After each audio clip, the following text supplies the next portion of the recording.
Uy, ang laki ng bunga niya, guys. Maliit pa siya. Masarap kaya yung maliit. Ayan, oh, ito. Tapos lagyan mong itlog. Isalad. Alam mo yung suka lang siya tsaka sa asin. Masarap yan, yung suka. Tapos Tapos, hindi ako makain ng ganyan ng suka. yung sinasalad lang. Ayan siya, guys. Oh, ang dami, oh. Sarap niya kunin. May talong pa, oh.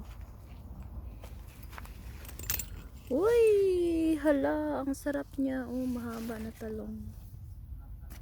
Kinis.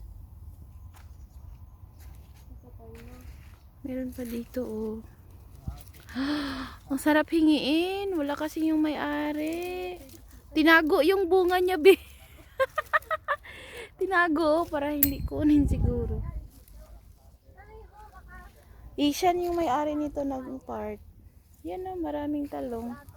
May mais pa. Doon, oh, maraming bunga. Ay, kamatis. Kamatis. Kamatis ang laki, guys. Ang laki, ang bigat. Yan, oh. Kamatis tayo dyan. Grabe ang taba-taba nila. Ang sarap nila, oh. Ang sarap nila, be. Ano? Yan, oh, May kamatis. lemon din. Ano, malaki pa nga yan. Oh, lalaki pa yan ng todo, no? Kasi hindi naman nanawak. Ay, ako nga nung bumili ako, naka 1 month ata sa akin yun. Okay pa din. Grabe, oh. Wala, meron pa pala, oh. Mas malaki. Mas malaki. Na papaya. Ay, papaya. Papalaya.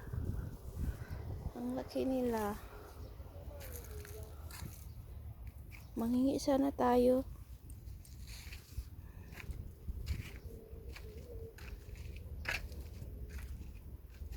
Tulad nga mo yun na ano ang lavender. Ano, oh. Mint ko siya, mint. Lavender. Ano siya, mint. Sarap dyan magling upo, oh. Magtambay. Mga tatay. May cactus. Ay, May- walang cactus. Malaki. Walang ano, grapes. Yan na, may grapes din doon. Hindi, yan mo.